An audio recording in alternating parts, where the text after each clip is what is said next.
gisee mbir yi toog 1 an daanaka bariwut lu ci feeñ ça veut dire que ni loi d'amnistie bi nga xamante ni jaar nañu wax nañ ko abrogé entre autres saytu bi fexewoon na yëpp moo taxoon mbir yi yeex en plus tamit justice bi précipitation bi baaxu ci dafa bëgg rek ñu daal di mën a jëfandikoo ci comme ni nga xamante ni noonu la mooy nekk boo defee dañ ko mën a rendre justice bi nga xamante pression bi mu ngi ciy am dafa leen wax ne mënu leen ñoo teg pression ci li nga xamante ne si moo di justice bi parce que dafa am benn temps bien sûr moom la justice am bu ko defee le temps de la justice c'est pas le temps des hommes. Tout à fait. Le temps de la justice c'est pas le temps des hommes. Exactement. Bon, Ousmane Diagne, franchement, si j'étais lui, je rendrais le tablier, quoi. Ah ouais? Ouais. Si rendre le tablier. Là, je rendrais le tablier parce que am na loo xam ne voilà du yoon en fait man pour man kilifa day nekk kilifa responsable nekk responsable. boo juree say doom am ay njaboot am ay jabar et tout je pense que am na loo xam ne moomatoo ko daal. te alalu àdduna jaru ko. privilège jaru ko. doo fi lekk loo fi lekk woon doo fi naan loo fi naanu woon. parce que yabaate bi mi ngi bëgg a ëpp daal. tout à fait. xam nga dossier yooyu ñu bëgg ñu fexe ba ñu ubbi. yuuxu mën na jib fu ñu ko fegee wut. parce que boobu tey ñu ngi koy wax jomaay tànkam lu leen ba ñu xëy ubbi dossier bi. xam nga tey ñi jël cocktail molotov sànni ko ca bus ba te ñu jàpp leen. kooku boo ma bëggee wax ne waa kër Macky Sall ay ree daf may jàpp parce que jàpp nañ leen. gis naa benn waay buy wër rek di chialer di jooy naan ka nekkoon ministre de l'intérieur nu mu tudd.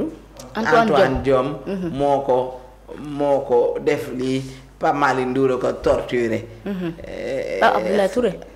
Je sais même pas comment il s'appelle. yéeneem bi mu am mooy que ñu tëj Pape Malick Ndour que ñu tëj Antoine Diome alors que ñooñu seen liggéey lañ doon def. qu'est-ce qu'il avait fait moom lan la defoon. lan la defoon ba tax peut-être ñu koy torturer. lan la defoon ba tax ñu tëj ko kaso lan la defoon ba tax ñu arrêté ko. Tout à fait. Je pense que moom même tey bu ñu génn ubbee dossier moom il retourne en prison. Ah ouais. Si il retourne en prison. D'accord. Parce que lan la defoon ba tax mu mérité loolu ba tey d'accord naa ñi ko torturé dañ leen di jàpp mais lui il retourne en prison. bu amoon ay mbokk je pense que dossier bi dina ko teg ci suuf. Tout à fait. déggaloon ay mbokkam. beneen bi mooy. dossier bi mënta gaaw a avancer parce que pour man. de un ki nga xam ne mi ngi ci biir te lépp mooy ndeyu mbili gi muy Ousmane Sonko le premier ministre. je pense que il devait se défaire de ce poste de premier ministre. Tout à fait. Il devait se défaire de ce poste du poste de premier ministre. pour yëf yi gën a gaaw Diomaye mën nañ xaar ba mandat am jeex parce que ñoom ñëpp ci biir lañ bu dossier bi ubbeekoo.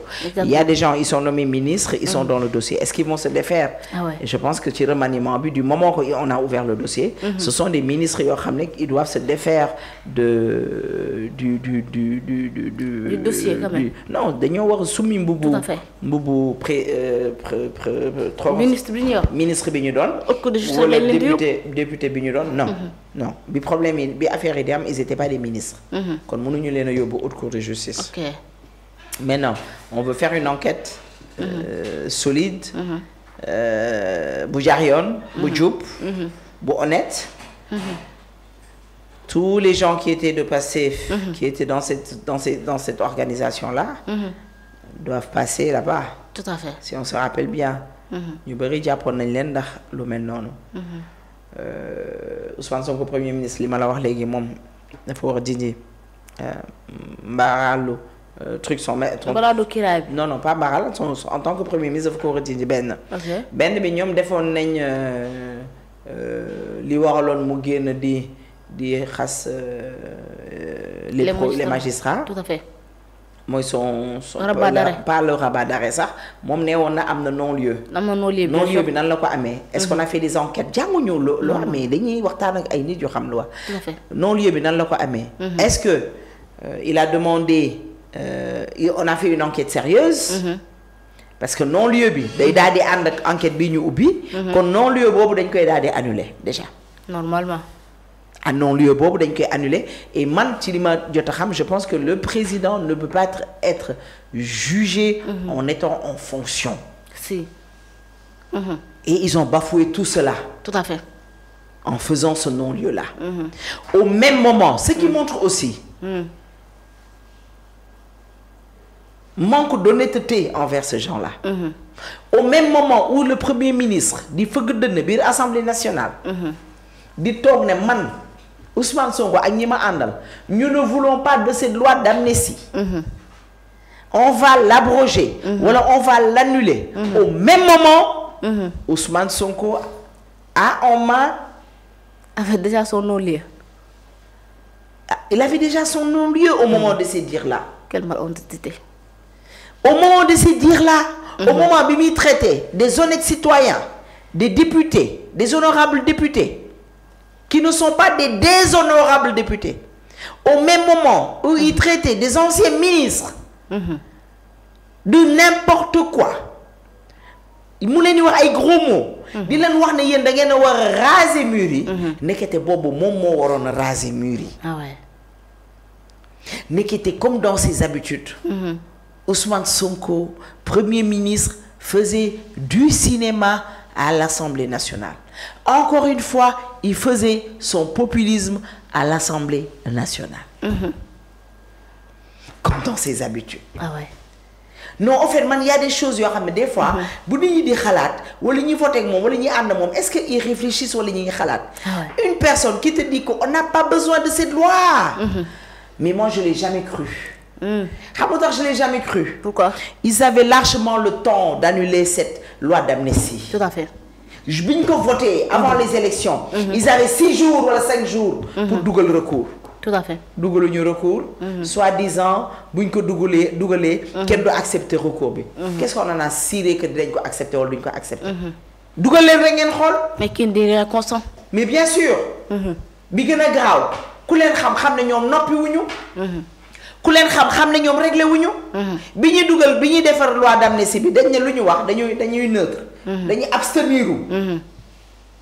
Ñu ne dañoo génn noonu. Te musu ñoo def loolu. Ils ont toujours été minoritaires à l'Assemblée nationale et ils ont toujours eu leur mot à dire. Tout à fait. Kon daf leen a arrangé woon.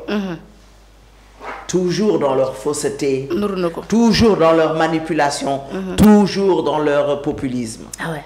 Il est temps que les Sénégalais ouvrent les yeux. Il faut que les Sénégalais arrêtent am njëkk. Il faut que nga bàyyi sa xel de man dama war a dawal oto bu rafet dama war a am kër yàlla dafay rëdd jë ci kër ci jëwu nit. Ne balaa ngay dee di nga am kër. Nit yor na milliard. Moi j'ai un ami qui était milliardaire, il est décédé récemment. Ah ouais. Bi mi laataa dee la jënd kër. Li muy am ay milliards yëpp il n'a jamais acheté de maison. Ah ouais. Il n'a jamais acheté de maison. Il a toujours loué des maisons de luxe. Okay. Il préfère acheter une maison, une voiture à 80 millions, à 100 millions que d'acheter une maison. Mais il y a le redé qui un biker. Amna ñaari kër ñetti kër bala muy dé. Ah ouais. Té féké wu ko amana xéna yalla li la xamone ay jégam ño fa nek. Kon lan la nit di daw bay daanu. Lan la nit di jaayé ngorom dé yu gaaw yu fébar yi gaaw. Lu tax nit ki am njëkk.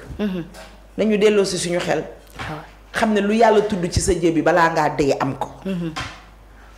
dañoo liggéey nit ñi liggéey dañoo gën nit ñi liggéey seeni alal ba pare dee. non non.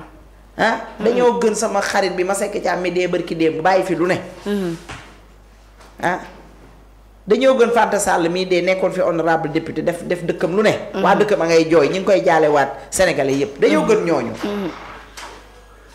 nañu dellu si waat suñu xel xam ne àdduna bi dafa jeex ba noppi dara jarul dara. Tout à fait. te suba lu ñu lay nettali di la ko xoolee. xam nga damay wax ne man Ousmane. il est droit dans ses bottes. Ousmane il est toujours constant. nit ñi koy fekk si di ko jey ñoo sikk. président Diomaye bi nga xam ne moom la ñu jox réew mi moom moo war a jóg taxaw Ousmane li ko intéressé lay def li mu bëgg a def lay def. dénkuñu Ousmane Sonko réew mi. mais mooy gouverner. Diomaye la ñu dénk réew mi il faut qu'on arrête. c'est pas ça c'est du grand n'importe quoi. D'accord. C'est du très grand n'importe quoi. C'est du très grand n'importe quoi. Ousmane n'est pas le président de la République. Au sommet de l'État il y a pas de dualité. Au sommet de l'État amul ay wujje ay ñaar ñett ñeent non. D'accord.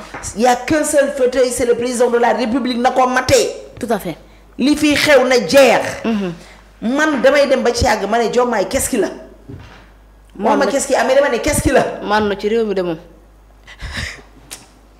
yorom nekku ci de. pour ma ray waay yow nga ne maanu la ci réew mi te dëgg la dafa maanu ci réew mi. barki sëñ Tuubaa dafa maanu ci réew mi. ah ouais. mais bu mënatul na joxe bu bëggatul bu na joxe bu nekkee il est dégoûté aussi na joxe. ñu jëm ci ay élections. ah ouais. xëy na dinañ laaj dame justice conseil constitutionnel ñun nan la ñu mën a def ba récupérer suñu réew mi bokk xanaa récupération am na. Diomaye mu ngi Japon dafay visitam.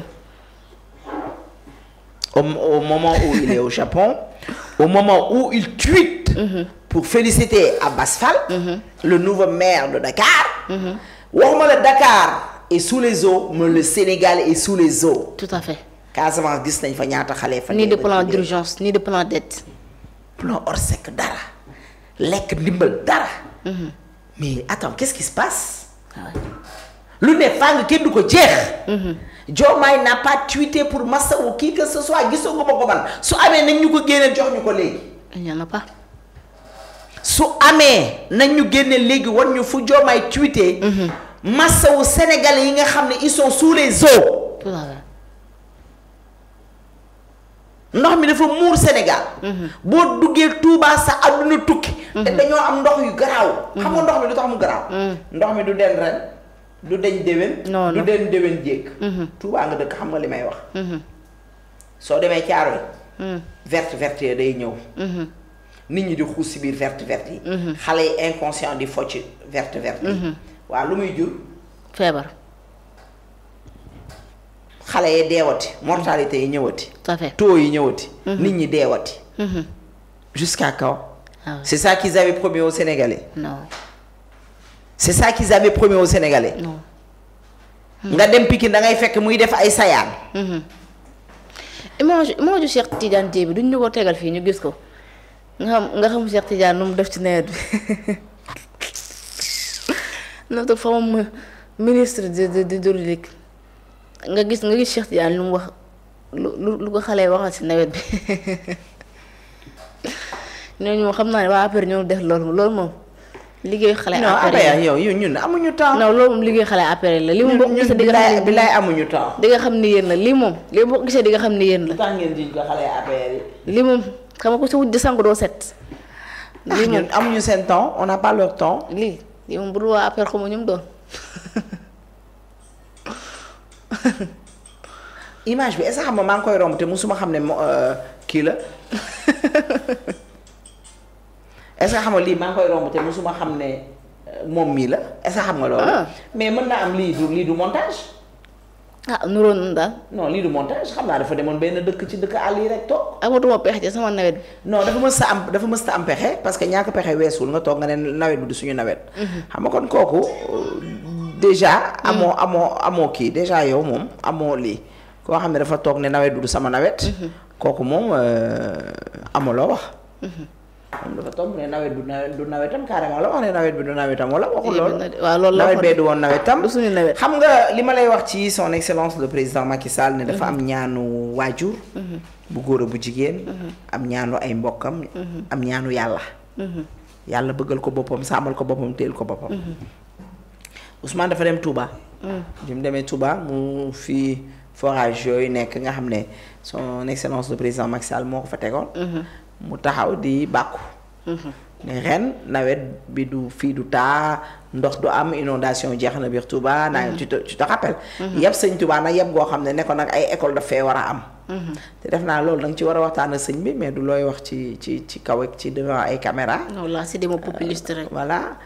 populisme rek parce que bu ko je pense que ñi fi jaar ñëpp yàgg nañ cee waxtaan ak xale yi fi teg musul génn. musul siiw parce que dañoo am respect xam fi ñu war a waxtaanee. tout à fait dëgg loolu du dëgg. kon tey bu defee loolu. sëñ Tuubaa dafa fayul boppam rek.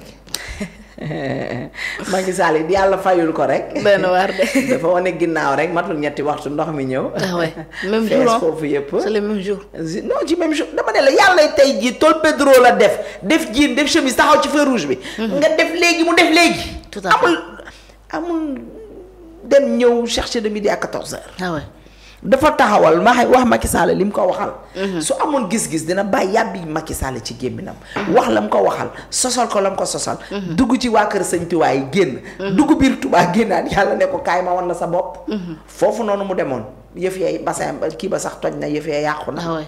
xale ya dee nañ. enregistré 2 morts. 2 morts. là c'est ay lalu 1,500,000 ay lalu 2 millions ay chambre ay salon yëpp ngay gis ñuy tëbb. xam ba léegi nag indiwuñu aide waaye nag xam nga màggalu sëñ Tuubaa gi moom. matt gi bu ñu koy teg ci kaw asamaan sax dañ koy teg. togg. tout à fait. nga gis Baye Fall di tonni ndox mi di ko naan. li am Touba rek la am amul feneen. bien sûr alors. voilà. Guy Marius Sagna tweet bu mu def ci Macky Sall mu jàpp ni